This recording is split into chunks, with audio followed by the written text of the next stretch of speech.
Hello everyone, this is psychologist Priya Bhargav और आज मैं आई हूँ एक और नए टॉपिक के साथ जहां हम समझने वाले हैं वरी, स्ट्रेस और एंजाइटी के बीच में फर्क। जब भी हम काउंसलर के पास जाते हैं तो हम इसको डिफरेंशिएट नहीं कर पाते और काउंसलर को हम एंजाइटी के तौर पे इसको एड्रेस करते हैं।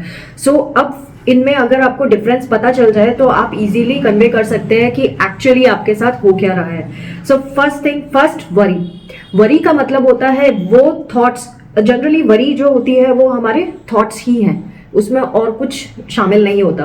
सो वो जो थॉट है वो इस तरह के थॉट है जो बार बार आ रहे हैं आपके दिमाग में और वो निगेटिवली आपको इम्पैक्ट कर रहे हैं, आपकी लाइफस्टाइल पे इम्पैक्ट करते हैं। आप कोई भी काम ढंग से कर नहीं पाते क्योंकि आप सारे टाइम उस सोच में लगे रहते हैं कि ये इसका क्या करें, ये जो चिंता है ये मुझे परेशान कर रही है।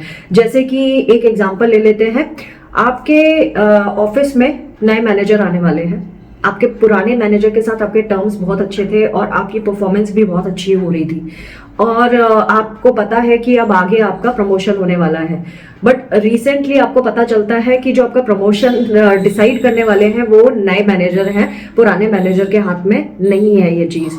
और उस वक्त से जब से आपको ये पता चलता है कि आपके मैनेजर के हाथ में है ये चीज, नए वाले मैनेजर के हाथ में, सो आपकी चिंता बढ़ती जाती है। अब आपको फिक्र होने लगती है कि क्या अगर नए मैनेजर ने आपको प्रमोट नहीं किया तो। और इस चिंता में आप सारे टाइम डूबे रहते हैं, आपके बिहेवियरल चेंजेस होने लग जाते हैं, आप अपने आसपास के लोगों से ठीक से बिहेव नहीं करते, आप जो परफॉर्मेंस है उस पर भी असर पड़ने लग जाता है और वो धीरे धीरे आप डिक्लाइन करने लग जाते हैं अपनी परफॉर्मेंस पे। और इस चिंता ने एक तरह से कंक्लूड कर दिया कि आपको प्रमोशन शायद ना मिले। सो देखा, एक वरी जो है वही आपकी लाइफ में कितना बड़ा असर छोड़ सकती है। हम इस पे क्या कर सकते हैं उसके बारे में हम आगे की वीडियोस में सीखेंगे। अभी हम फिलहाल इन तीनों टर्म्स को समझने की कोशिश कर रहे हैं। नाउ कमिंग टू स्ट्रेस होता है जो फिजियोलॉजिकल सिम्टम्स होते हैं, यानी कि जो हमारी बॉडी में सिम्टम्स आ रहे होते हैं उस चिंता की वजह से। जैसे कि अगर आपको कोई चिंता हो रही है तो आपको घबराहट शुरू हो जाती है, आपका हार्ट रेट चेंज होने लग जाता है, आपको हेडेक हो जाएगा, आपको स्वेटिंग हो सकती है, आपको ट्रेमर्स आ सकते हैं और भी बॉडी के तरह तरह के सिम्टम्स, स्टमक में अजीब सा लगने लग जाता है, जो आपकी ब्रीदिंग है उसमें भी फर्क आपको दिखाई देगा। सो बहुत सारे और भी इसके अलावा सिम्टम्स आते हैं, इवन फेंटिंग तक हो जाती है अगर स्ट्रेस लेवल एक्सट्रीम पहुंच जाता है। सो वरी हुई जो थॉट पे डिपेंड कर रही है, स्ट्रेस हुआ जो बॉडी पे किसी तरह से रिफ्लेक्ट कर रहा है, बॉडी एक्सप्रेस कर रही है, तो इसको साइकोसोमैटिक सिम्टम भी कहते हैं हम।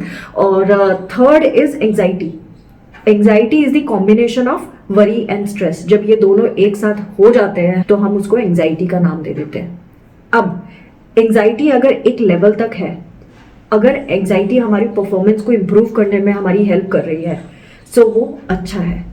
एज सच आपने प्रीवियस मेरे वीडियोस देखे होंगे, उसमें मैंने आपको एंजाइटी के बारे में बताया है कि anxiety is our personal assistant, it is our best friend.